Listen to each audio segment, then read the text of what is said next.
They're called the Greatest Generation, men and women from all walks of life who grew up in the Great Depression, led our nation to victory in World War II, and helped make America a beacon of freedom and democracy for all the world.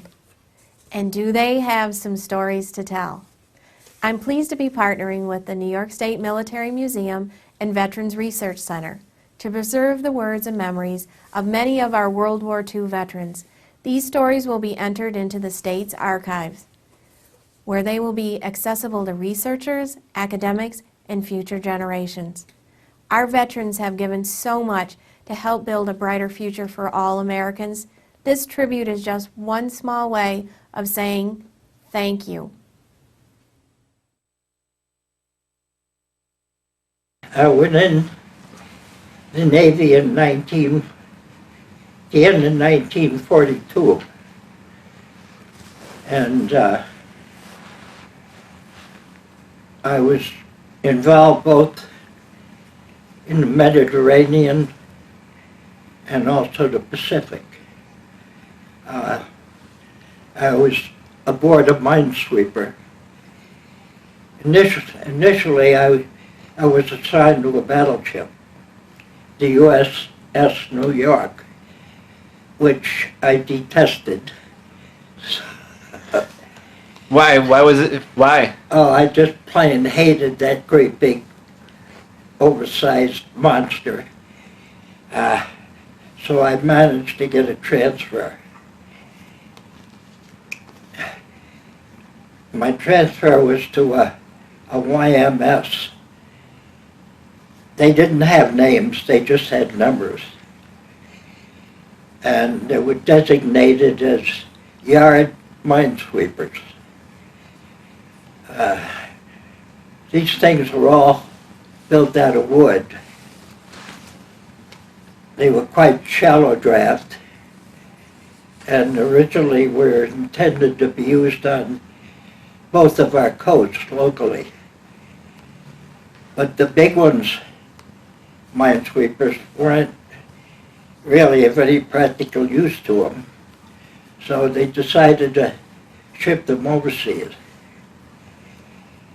So it took a month to cross at 6 knots to Africa.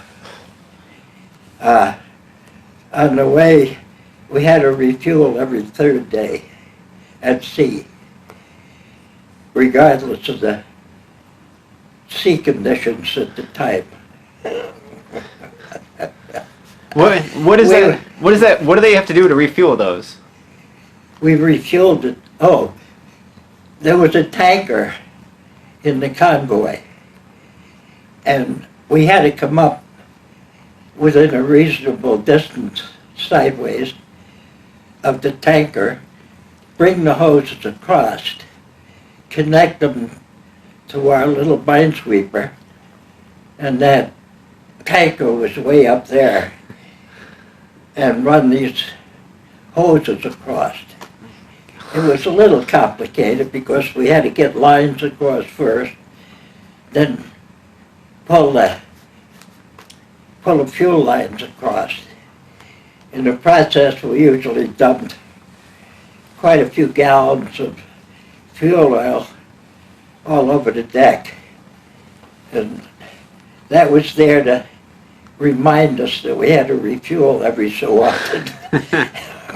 Because it got down below in our living quarters too. Oh my God. So, anyway, these things were not designed for that type of work, but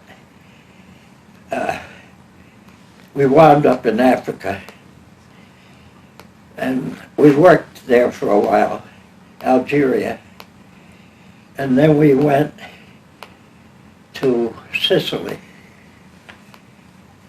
and we swept mines in Sicily. How did you do that? Well, I'll get to it. Okay.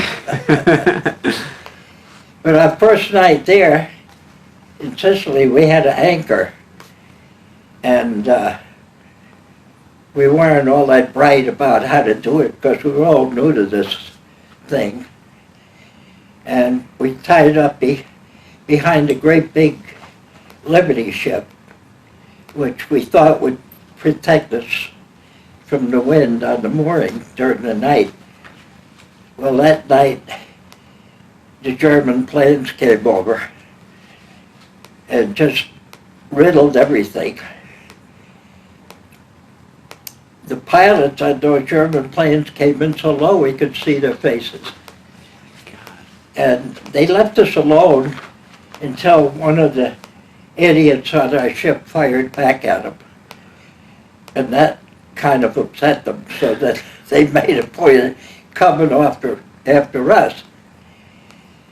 So anyway, they knocked a great big chock off our bow, and that prevented us from getting our anchor up. So we had to just sit there and wait for the circus to be over. From there, we went through to Italy, and let's see, in Italy, we worked out of Naples. When we got to Naples, we did some sweeping, and then the attack in Anzio had started. And we worked all along the shoreline at Anzio during that battle. And I was glad that I was in the Navy, because we were right on top of it, and that beachhead just exploded every night, especially. They bombed it. But during the night, the German planes would come over and drop mines. They also had submarines that dumped them too. So we had pretty much 24-hour duty there. We were sweeping mines all the time.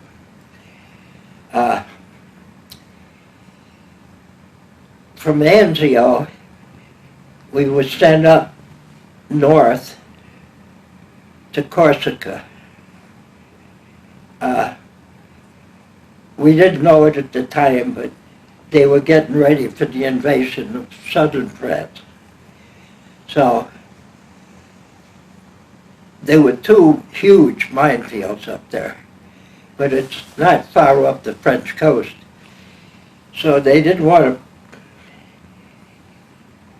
project our visibility any more than they could help. So we worked there alone for probably 3 weeks, just cutting mines all day long, and then we come in for dinner. We were tied up to a great big long civilian dock, and we were supposed to be as inconspicuous as possible. We didn't look a hell of a lot different from any of the other fishing boats anyway. So all we did was cut mines for all that time. Well, we didn't know at the time, but they wanted to clear 2 large minefields in Corsica because they were getting ready to invade France. And they needed that as a jumping off point. There were 2 big harbors there. One was Ajaccio, one was Propriano. And we cleaned both of them up. Then we went back to Naples and found out that we were going to be leading the pack on the invasion of southern France. These things, these minesweepers generally were designed to go on ahead of everything else. Infantry and all the attacking forces. But we had to go right in close up to the beach to make sure that the mines were cleared as close to shore as possible. So there was an awful lot of ships there involved in this now. And as we went in, we took a lot of fire from the shore, and there was a great big lighthouse on the hill, and somebody up there was shooting at us. And the first time we were that close, and they were heavy machine guns and probably 3-inch shells, and you could see them float down from the lighthouse. We could watch each burst coming down. It was kind of pretty. There was a French battleship behind us, the Lorraine, and the Lorraine had 14-inch guns. And they were right behind us. They almost blew us out of the water. But the lighthouse and the whole top of the hill disappeared. Thank you very much. So then we got almost up to the beach. Well, there was a bunker there, and we went right up to the bunker almost. He didn't shoot at us, and of course we didn't shoot at him. We weren't prepared for anything like that. But one shot would have been the end. We'd have been splinters. But he didn't fire.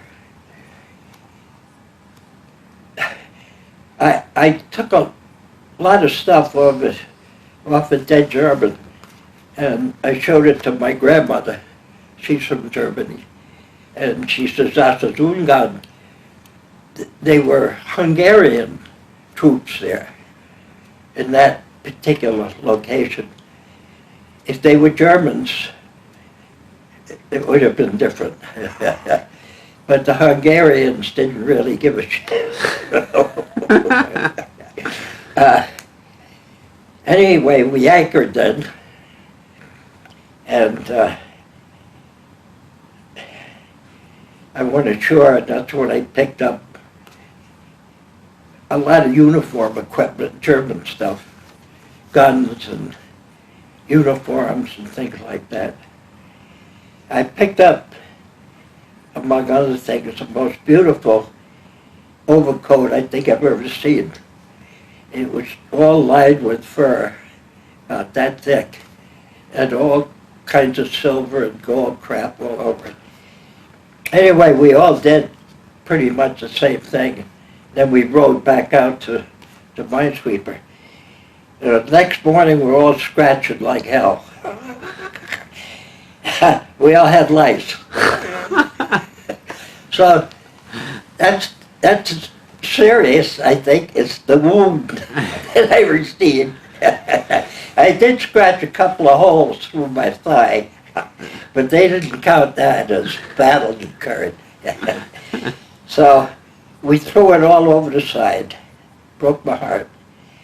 But there was no way we could have adequately cleaned up all the stuff, so it all went over.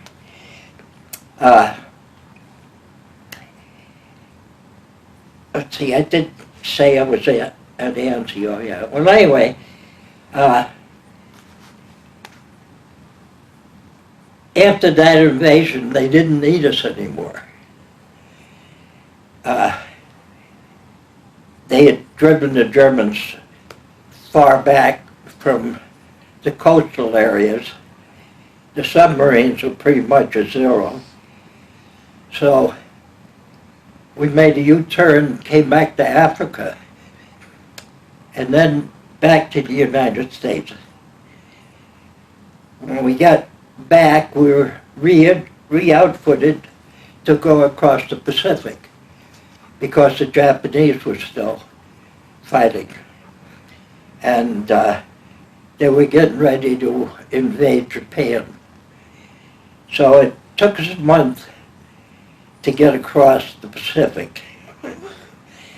And then island by island, picking up fuel and food along the way. Incidentally, most of the food we got, we scrounged. We either stole it from the Navy or else we got it ashore, because we had invoices. We could buy food, which we did. Produce and milk, things like that, we bought ashore. Oh, before we left Ajaccio, that 3 weeks we were there, we hooked a mine in our gear. And we couldn't get rid of it. We tried to shake it loose. So we decided that to get rid of it, we were going to try to pull it ashore. So we borrowed a truck from the French. And we ran a long line into the beach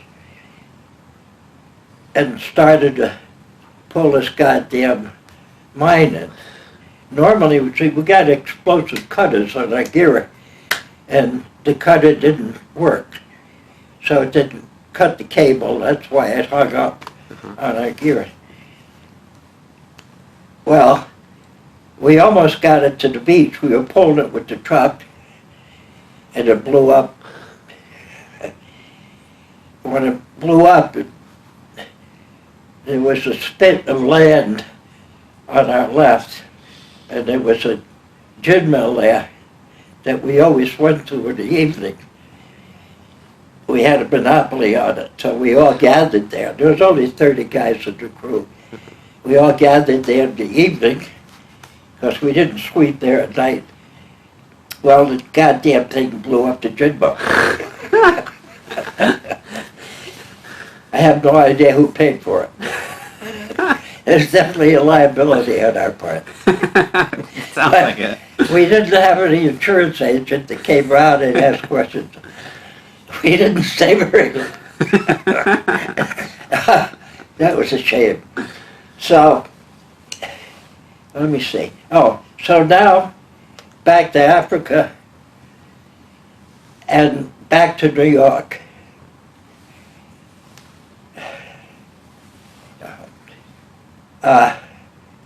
When we left originally, we left from Norfolk, Virginia to go to Africa. On the way back, we came back with a big convoy. And as we approached our coastline, the weather was really horrible. And these things were very unstable. Am I going to run out of... Oh, no. Yeah. I was just making sure I'd Oh. hit all the right buttons. So you're looking at it. These things are very unstable.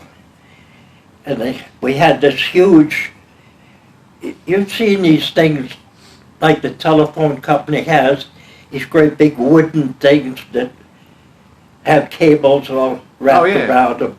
Well, we had something like that in the stern, only much bigger, which was part of our minesweeping gear. But it was all above, 3/4 above our upper deck line, which contributed to the ease that these little sweethearts ran through in rough weather. So we only drew 8 feet, and we're like this, and we're like this, and like this. Well, the convoy broke up just outside of the eastern coast. Some were going to Florida, some of the ships were going to Maine. We were heading for New York by ourselves.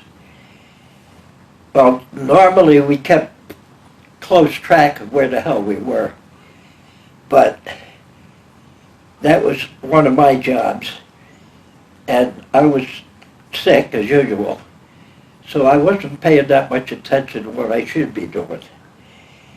So I'm looking for Ambrose Lightship, and I figured we were still about a day out, but we couldn't see anything, and we couldn't get any star sights or any noon sights. We couldn't get any sights. It was just dead reckoning. So we saw a light off in the distance, and we had a headwind. So we decided that that light was the Ambrose Lightship. It wasn't. All night long we followed that light.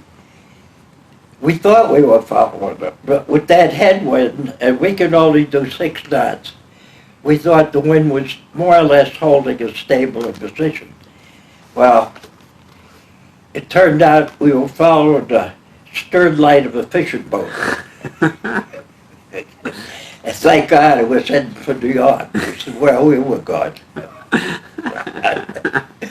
So we pulled into Staten Island, and we were re-outfitted with guns, different guns. We had one big 3-inch gun up in the bow. We had two 20-millimeter guns in each bridge wing, and we had two 30 caliber machine guns amidships. Well, we are scheduled to invade Japan, so that's why they wanted to give us better guns. And after we got outfitted, we went down to Panama, through the Canal, up the other side.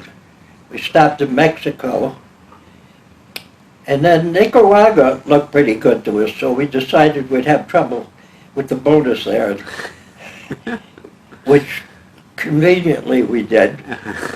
And we spent a couple of days in Nicaragua, and it was wonderful. It was like the Old West. There were no cars. Really? Streets were all dirt. Sidewalks, where there were sidewalks, were just wood. Everybody traveled by horse. So there was one liquor store in town. You couldn't buy whiskey up here in the States, but you could buy it down there, and we bought a lot of it. Sort of stabilized the boat, so to speak. Yeah. And God, we had it stored every place.